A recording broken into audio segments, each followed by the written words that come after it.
I always thought Christmas had a particular sound. I'm not talking about carols or the laughter of children running through the house, but that soft crackle of freshly baked bread, the gentle bubbling of punch on the stove, the murmuring of voices over clinking dishes as the final touches come together. That night, everything seemed to fit. The lights hung in a symmetry I had spent hours perfecting. The aromas filled the living room as if someone had choreographed them, and the table, decorated with candles and red napkins, looked like something out of a postcard. On the surface, it was a perfect Christmas Eve. I'd been cooking since morning: codfish, romeritos, apple salad, everything my mother used to make before she died. I wanted it to feel like when she was still with us. I wanted Luis to smile like he did when he was a kid, for Valentina to feel welcome, for Don Alberto, well, at the very least, not to find anything to criticize. I had worked myself to the bone for days to make it all come together, and from the outside, it looked like I'd succeeded. The living room sparkled, the dishes were hot, and everyone had a glass in hand. But I knew something wasn't right. Maybe it was the silence, that heavy kind of silence that even carols and toast can't break. Maybe it was the way Don Alberto looked at me, with that coldness I know by heart, but that still knots my stomach. Or maybe it was just the exhaustion. I was drained. My shirt was stained with grease. My fingers were cut from opening cans, and my eyes were heavy from weeks of poor sleep. But more than the physical tiredness, it was something else that hurt. A tension floating in the air, invisible but constant, like someone had left the door open and the cold was seeping into my soul. Luis barely spoke. He was there, but absent, like he was expecting something and didn't know how to stop it. Valentina tried to smile, but you could tell she was forcing it. And I, in the middle of it all, pretended to be happy, as if this dinner actually meant something. I laughed with effort, poured drinks no one asked for, cleared plates before anyone could tell me to, as if I were trying to earn points in a game whose rules I didn't understand. But deep down, something told me this Christmas wouldn't end well. There was something in the air, something you couldn't see, but could feel. A low, uncomfortable hum, like everyone knew a secret I was just about to find out. It was one of those feelings you can't explain, but can't ignore either. Like when you walk into a room and just know something ugly happened there, even though everything looks normal. And even so, I kept serving, because that was my role, wasn't it? The one who fixes, who cooks, who pays, who holds it all together. The one who doesn't get to fall apart. But amid the music and the lights, I realized I wasn't celebrating. I was enduring. Christmas was a mask, a facade painted with garlands and glitter. And behind it, something was rotting. And then it happened. Just when I thought I could keep up the facade a little longer, that maybe the tension would dissolve with the final toast. Don Alberto set his glass down on the table with surgical slowness and looked at me, not with anger, not with sadness, with something worse, indifference. "Sebastián," he said, without raising his voice, "you need to leave." I thought I'd misheard. I blinked. I laughed, nervously, like it was a terrible joke no one else would laugh at. But no, he wasn't smiling. He just looked at me with that venomous calm he always used when he wanted to hurt without making a scene. "I want my space," he added, as if that explained everything. I didn't know what to say. Leave? Leave what? The house I've been supporting for years. The place where every light bulb, every bill, every spoonful of food has come out of my pocket. I opened my mouth, but no sound came out. The air was thick. I felt like someone had poured ice water into my chest. Luis looked down. He said nothing. Not a word. Not a gesture. He just pressed his lips together and looked away, as if he could disappear by not seeing me. Valentina, beside him, fidgeted with her napkin. She didn't speak either. No tears. No shouting. Just that brutal silence, more cruel than any insult. "Leave," I managed to ask, voice breaking. "Go where?" "That's not my concern," Don Alberto replied, shrugging. "You're an adult. You'll figure it out." And that's when I felt something tighten in my chest. The rage, the pain, the confusion, all mixing together like a sharp punch to the stomach. I stared at him, forced myself not to look away. I wanted to scream at him, to list everything I'd done for that house, for that family, for him. But no words came, because deep down, I already knew that this conversation was never going to be fair. It never had been. I remembered every bill I'd paid with my salary, every extra shift I took at the office to cover Luis's tuition. Every night, I came home late, loaded with groceries, while he watched TV with a beer in hand. I remember the time I almost lost my own apartment because I prioritized paying the mortgage on this house, so we wouldn't lose it, so he wouldn't end up on the street, so we could have a home, even if there was no real family left in it. "This is my house, Sebastián," he said coldly, "and I want my space." It wasn't just the order. It was the way he said it. The contempt wrapped in politeness. An eviction disguised as self-assertion. I wasn't being kicked out like a rebellious son. I was being thrown out like something broken and useless. And the most painful part wasn't his voice. It was everyone else's silence. Luis didn't stand up. Didn't say, "Dad, this is wrong." Didn't ask, "Where's he supposed to go?" Didn't protest. Valentina just tucked her hair behind her ear, nervously, like she was waiting for it all to be over. Like I was just an inconvenience that needed to vanish before dessert was served. I stood there, in front of everyone, my hands trembling, staring at my reflection in the Christmas ornaments I had hung myself that morning. I thought about running. I thought about breaking something, but I didn't, because something inside me already knew this scene had been written a long time ago. I was only reading aloud the final lines of a script I never wanted to perform. So I swallowed hard, picked up the empty plates, and went to my room. That night was no longer mine. Maybe it never had been. I didn't sleep that night. I lay on the bed without undressing, still wearing my jacket, my shoes covered in dirt, my eyes wide open.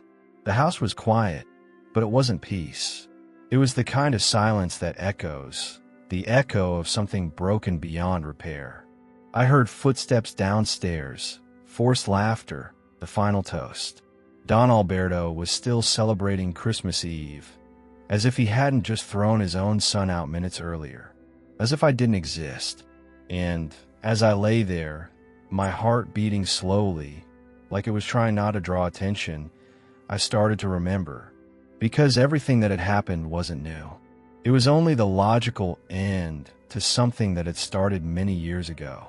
Everything changed when Mom died. It happened, so suddenly I still struggle to process it. A fall, a fracture, an infection. In 3 weeks, she was gone. And with her, everything that resembled a family disappeared. Don Alberto became a shadow. He spent his days locked in his room, not sad, but cold. As if, instead of mourning her, he had decided to forget. Luis was barely 14, and I had to hold it all together. That's when the bank notices started to arrive. Mom had taken out a loan she never got to pay back. The house was in the process of foreclosure. No one else did anything. No one picked up the phone. No one went to the bank. No one asked questions. Just me. I got a second job, then a third. I worked during the day, at night, in the early mornings. Also, this house, the one I was now being told I didn't belong in, wouldn't disappear. I paid off the entire debt in 2 years. All in my name. My savings, my overtime, my health. And even then, Don Alberto never acknowledged it. He never said thank you. In fact, when I finally made the last payment and showed him the receipt, he just muttered, "Well, of course this is my house." My house. His house. The same one he would have lost if I hadn't stepped in. But that didn't matter. Not to him. Then came more responsibilities. Luis wanted to study architecture. Mom always said he had talent. So I paid for his enrollment, his books, even his computer. While my coworkers went on vacation or bought new cars, I was buying school supplies, paying bills, stocking the pantry. Sometimes I didn't even know how I made it to the end of the month. But I did, because I believed I was doing the right thing, because I was still clinging to the idea of family. Valentina came into the picture soon after, and I tried to make her feel welcome too. None of this was her fault, but it hurt to see how everything revolved around Luis and his plans. Don Alberto, who never contributed anything, would say things like, "My sons are my pride," even though he barely knew what semester Luis was in. And when he got angry, because he got angry about everything, he would take it out on me. About the gas, the washing machine, or how the house needs painting, as if I were his employee, not his son. I normalized it. I justified it. I told myself it was his way of dealing with grief, that he was old, that he was lonely. I repeated those things to myself every time he treated me like I owed him something. Every time he dismissed what I did with a, "That's the least you could do," or "If you don't like it, no one's forcing you." But I was being forced. Forced by the memory of Mom, by the image of the family I wanted to protect, forced by my own need for at least one of them to say, "Thank you." And now, years later, after all that, they were telling me I had to leave, that he wanted his space. There, lying on a mattress, unable to sleep, I realized something that hurt more than any insult. I had confused loyalty with submission, and I had grown so used to mistreatment that I stopped calling it what it was. The next morning was worse than the night. I got up with no energy, my muscles stiff, my head feeling like a train had run over it. I didn't say a word. I went downstairs early, cleaned up some of the emotional wreckage left over from dinner, avoided crossing paths with Don Alberto, and went back up. No one came looking for me. No one knocked on the door. Not a single "Are you okay?" Not a "Can we talk?" It was as if I didn't live there anymore. I was packing some folders where I kept important documents when a manila envelope fell out. I didn't remember seeing it before. It had slipped between old papers, mortgage bills, insurance policies, things I had organized and filed myself over the years. But that envelope was new, or at least recent. No labels, no sender, but when I opened it, there was a bank receipt, a considerable transfer to someone I didn't recognize at first. Marta Smith. At first, I thought it was a mistake, someone else's transaction accidentally mixed in. But the account number was linked to the same activity where we deposited family funds. It was from our accounts, or rather, the ones in my name that Don Alberto managed like they were his. I started connecting the dots. I checked the transaction history. It wasn't the first time. There were several similar deposits, spaced out over the last few months. Large amounts, always to the name Marta Smith. I went straight to the dining room. He was there, flipping through the newspaper as if nothing had happened. I stood in front of him, the receipt in hand. "Who is Marta Smith?" He raised an eyebrow, took a few seconds to react, like he was searching for the name in his head, trying not to show recognition. "What?" "This receipt. It's money from my account. You sent money to someone named Marta Smith. And it's not the first time. Who is she?" And then I saw it. For the first time in a long while, I saw him unsettled, nervous, not like when he got angry and pretended to stay calm. No, this time he couldn't hide it. He lowered the newspaper with more force than necessary, like he was trying to take control of the situation with one authoritative gesture. "You don't need to get involved in that," he said, in a voice that tried to sound firm but cracked at the edges. "Personal things?" I repeated, almost laughing. "You're using my money to support someone else, and you tell me not to get involved?" He didn't answer. He stood up, walked to the kitchen, and started making coffee, as if that closed the conversation, as if he could disappear behind the steam and the kettle's noise. I followed him. "Who is she?" I insisted, lowering my voice. "Is she the reason you're kicking me out?" Silence. That silence screamed everything. That's when I understood. Marta Smith wasn't just a random name. She wasn't just some acquaintance. She was the reason. The reason Don Alberto wanted his space. Because my money and my quiet presence were no longer enough.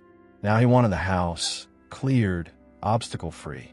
He wanted to rearrange his life without the weight of a son who knew too much. And to do that, He needed to take me off the board. He didn't say her name again. He didn't admit anything. But I saw it on his face, the discomfort, the hesitation, the evasion. A confession wasn't needed. The receipt was enough. A map to a truth that had been swept under the rug for years. I went back to my room with the paper in hand. I sat on the bed and stared at it for several minutes, as if those numbers held my whole story. Each figure was one of my sacrifices, redirected to someone else. A mathematical betrayal. A precise calculation of just how disposable I was to him. That receipt wasn't just a piece of paper. It was the symbol of everything I had denied for years. Proof that I wasn't a son, or an ally, or even a nuisance. I was just a means, a provider. And like any resource, once it's no longer useful, it gets thrown away. That's when I knew, without the need for any more words, it wasn't that I was in the way. It was that the house already had a new guest waiting at the door, and I needed to disappear to make room for them. I didn't sleep that night. The receipt remained on my desk like a tiny, unexploded bomb. I didn't ask any more questions. I didn't want answers. Why would I? Don Alberto's silence had already said everything I needed to hear. His discomfort, his avoidance, his disdain. There was no doubt left. I was an intruder in my own home. I stayed still for hours. I didn't cry. I didn't scream. I just breathed over and over, as if my body was trying to understand that the end was near. Sometimes we think an ending comes with a slammed door or a fight. But no, sometimes it comes with a cup of cold coffee, a quiet night, and a tired heart finally realizing there's nothing left to hold on to. At 5 a.m, the sky was just beginning to lighten. Everything was silent. Luis and Valentina were asleep. So was Don Alberto. I got up quietly, grabbed a suitcase, and started packing only what was necessary. Not much. A couple of shirts, my documents, the laptop, a few books I liked. I didn't need more. The rest could stay. Let all stay if it had to, because I no longer wanted to belong to that place. Before leaving, I left a note on the dining room table. It wasn't long. It wasn't dramatic. It simply said, I didn't leave. I was thrown out. Take care. I closed the door gently. I didn't want anyone to wake up. Not because they deserved my consideration, but because I didn't want to give them the chance to stop me. That moment was mine. My farewell. My resignation. My first act of dignity in years. I walked a few blocks to the subway station. I carried my suitcase, slung over my shoulder, and wore a scarf my mother had knitted for me years ago. The cold pierced down to my bones, but inside I felt a strange peace. Painful, yes, but also liberating. Like after years of dragging chains, I had finally torn one off. I called Jose from a phone booth. He didn't ask any questions. He just said, come. There's a couch and hot coffee here for you. And that was enough. When I got to his apartment, I hugged him tightly. No words came out. He didn't need me to say them. Jose had always understood things without needing an explanation. He offered me a blanket, placed a cup in front of me, and sat next to me. The world outside kept turning. The clock said it was December 25th, Christmas. Somewhere in the city, Don Alberto was pouring himself another drink, probably opening gifts with Luis and Valentina like nothing had happened. Maybe even laughing, with that forced laugh he used around guests. I don't know if they read my note. I don't even know if he saw it. Maybe it was already in the trash, crumpled like the wrapping paper from the presents. A discarded message. Like me. Meanwhile, I was sleeping on the couch of a small apartment downtown, with my suitcase beside me and my heart in pieces. But for the first time in a long while, I was far from the poison. For the first time, I didn't have to pretend. There, on that couch, no Christmas tree, no lights, no presents. I realized something that hurt even more than everything before. I hadn't just been thrown out that night. They had been slowly pushing me out for years, without me noticing. And now, they had simply made it official. But I also understood this. I didn't have to stay anymore. The days that followed were strange. I didn't feel sadness, at least not in the way you'd expect. It was more like a mix of emptiness and calm. The kind of calm that feels like a scorched field after a storm. There's no noise, no movement, but you know something massive came through and changed everything. Jose kept offering me coffee, talking about silly things to distract me, but I barely listened.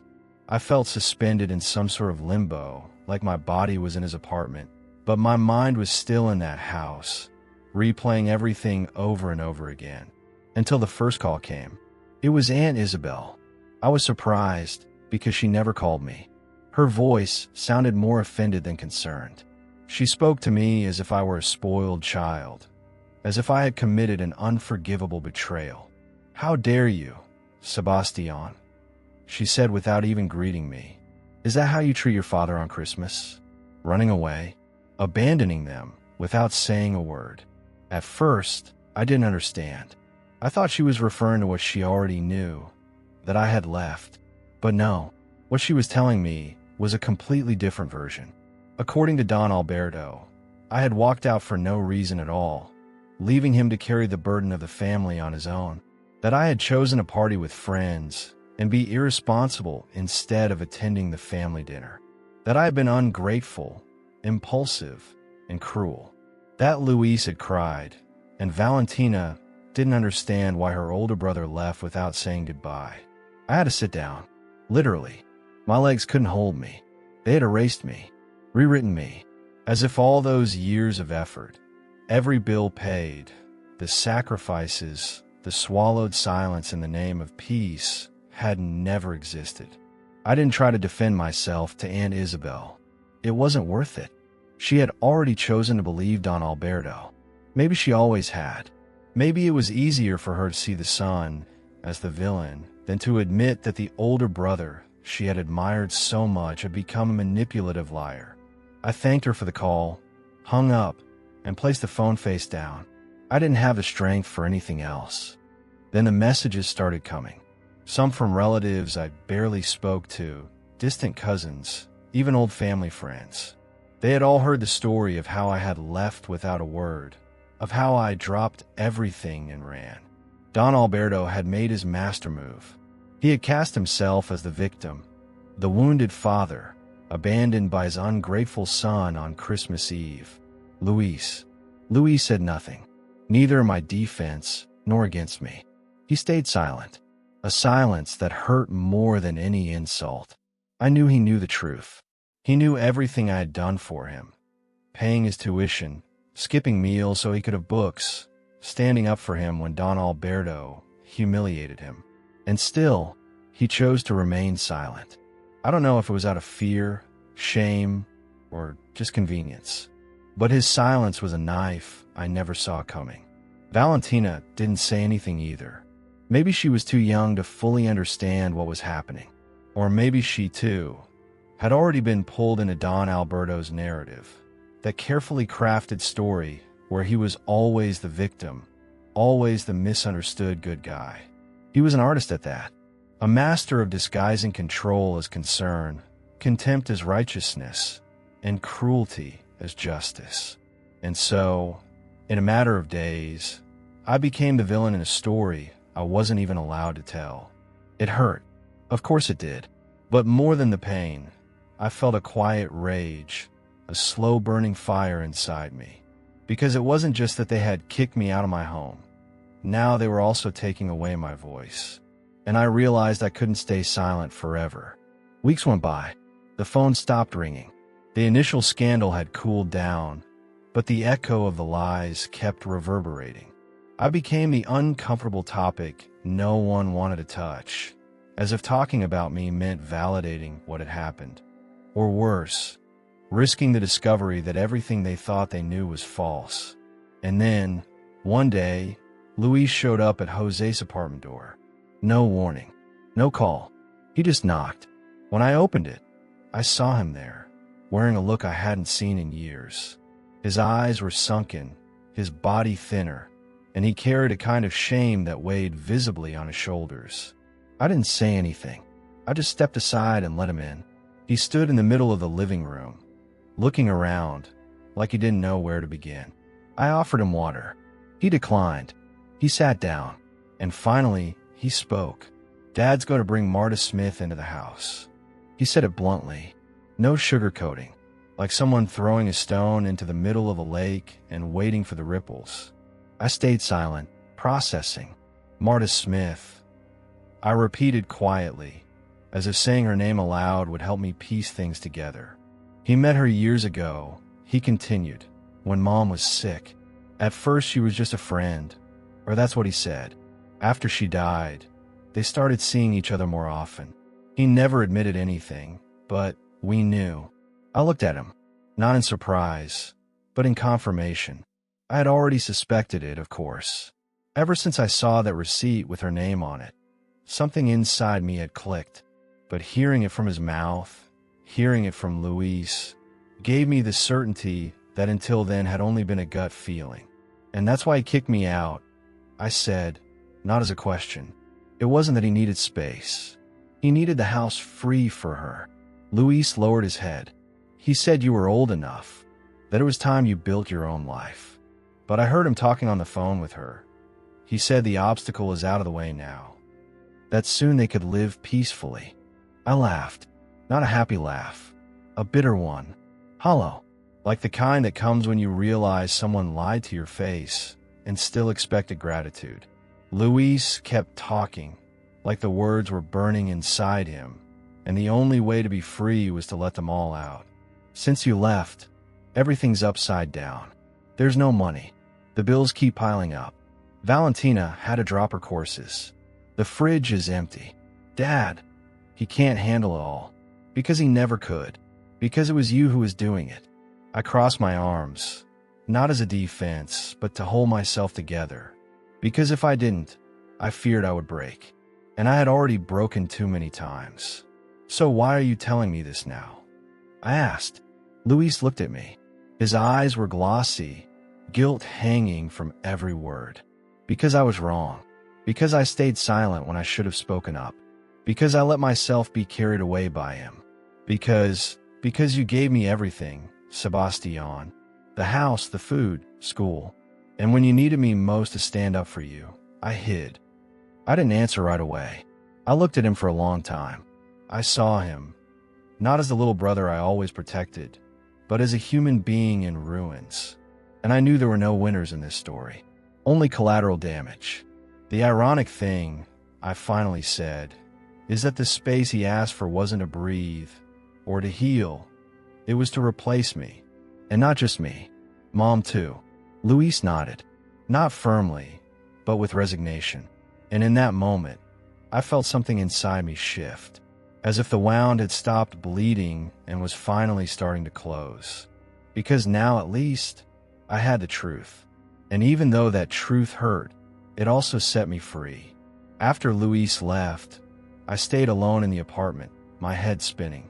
Part of me felt relieved by his honesty, but another part boiled with rage. How long had they all known? How many times had they watched me break my back to hold up a house that didn't want me? And how many times did they choose silence? That night, I didn't sleep. I sat in front of my laptop, opened a blank document, and started to write. I didn't know if it was a letter, a chronicle, a denunciation, or a catharsis, but every word that flowed from my fingers was a piece of truth I had kept silent for years. I wrote about the years after my mother died, about how there was no room for grief because debt was banging on the door, about how I sold my car, how I worked double shifts for 5 years so Luis could finish college, about how Don Alberto used to say, "This is my roof, my rules," while I paid the rent, the gas, the water, the internet, the groceries, the repairs, everything. All of it. I also wrote about Marta Smith, not with rage, but with coldness. Because the issue wasn't her. It was what she represented. Betrayal, lies, the excuse disguised as reconciliation. I didn't edit it. I didn't sugarcoat it. I didn't try to make it polite. I posted it on my social media exactly as it came out. With full names. With dates. With figures. With details. I no longer cared who might get offended. And the impact was immediate. Messages. Dozens. Then hundreds. People I hadn't seen in years. Former classmates. Distant cousins. neighbors. Some were shocked, others in disbelief. But there were also those who knew, who had suspected, who messaged me to say, "I went through something similar. I kept quiet too. Thank you for speaking up." Some of the family reached out. Aunts who never called sent voice notes crying, saying they didn't know, that they were sorry, that they believed Don Alberto's version because he sounded convincing. They apologized, some sincerely, others just to save face. But they did it nonetheless. And then, as expected, his message arrived. Cold, brief, full of rage disguised as wounded dignity. "You betrayed your family. You aired our dirty laundry in public. What a disappointment." I read that message several times. Part of me expected something like that. But another part, more broken, more childlike, still clung to the fantasy that he'd at least admit something. Just one line of acknowledgement. But no, only anger, only control. And that's when I understood that the truth doesn't just set you free. It also burns. It burns bridges, it burns rotten ties, it burns away the fog that for years kept you from seeing clearly. What I did wasn't revenge. It was memory. It was identity. It was dignity reclaimed. Because if they could tell their version, I had every right to tell mine. And for the first time, I felt I didn't have to explain myself, or stay silent, or shrink to avoid making others uncomfortable. My story was mine, and now it was public too. A couple of weeks passed since I published it. I still felt strange, like a part of me was bracing for a more violent response. A scandal, a confrontation, but nothing. Silence can also be a kind of war, a more subtle, more calculated one. Until one morning, there was a knock at the door. It was almost 10. I was having breakfast alone, reading something on my phone, when I heard the soft knocks.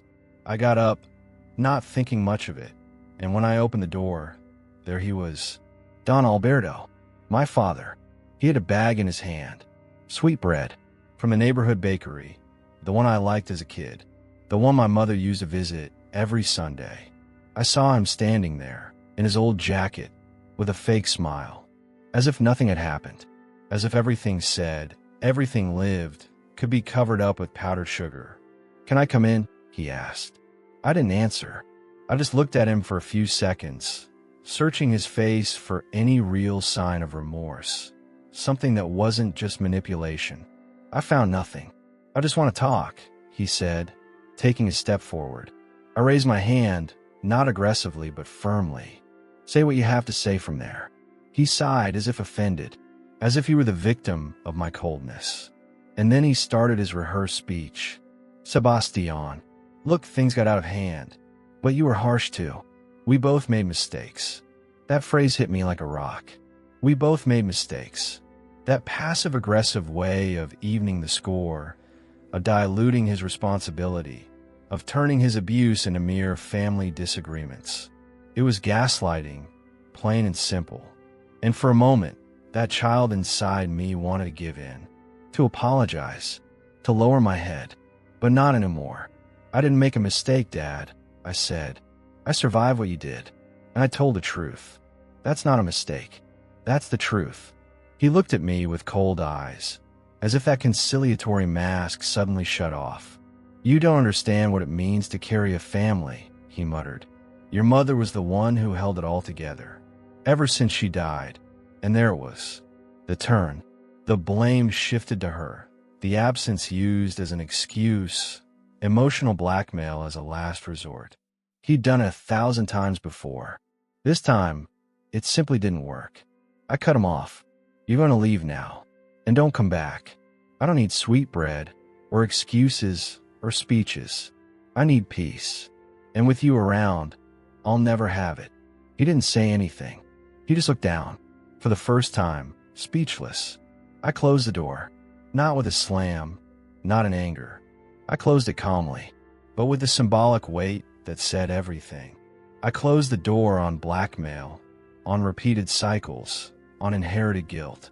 I closed the door on a figure I had confused with authority for years, when in reality, it was just fear in disguise. I sat back down at the table. The coffee was cold.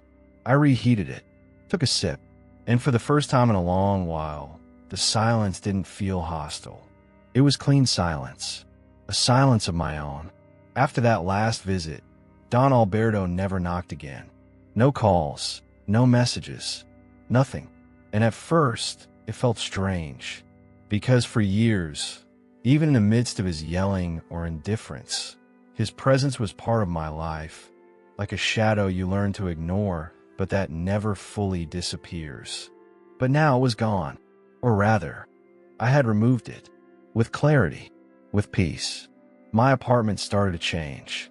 At first, it was just a stopgap space, cold walls, borrowed furniture, boxes I never unpacked. But over time, without even realizing it, I began to make it mine. I put up curtains, bought a floor lamp that gives off soft light at night, framed a photo of my mother, got some plants, even though I'm not great at keeping them alive. But there they are, green, stubborn, alive. And something in me changed, too. I discovered that loneliness isn't an enemy when you choose it. There are days when I don't talk to anyone, and yet I don't feel alone, because my inner voice is no longer contaminated by guilt or fear or the need for approval. I can breathe, think, be. Luis, my brother, started coming by now and then. At first, awkwardly. He'd bring beer, talk about work, ask how I was doing. We didn't talk much about the past. But one night, after dinner, he fell silent for a few seconds and said, "Sometimes I think about leaving, too. I don't know if I have the courage you had, but thank you for showing me it's possible." I didn't say anything, just nodded, because I understood that everyone has their own timing. I've already lived mine, and if he decides to take that step one day, I'll support him. But I won't carry decisions that aren't mine. Not anymore. Today, I'm writing these lines with the window open. A soft breeze flows in. Outside, the world goes on, indifferent and beautiful. And I go on, too, changed and more whole. I no longer need to look back with anger, but not with nostalgia either. Just with the clarity that comes from having gotten out, from having set a boundary.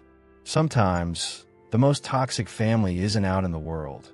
It's under your own roof. And I also learned that you're not obligated to stay where you're not seen, not cared for, not valued. Because at the end of the day, I finally understood something I never dared to say out loud before. Family isn't blood. It's who respects you.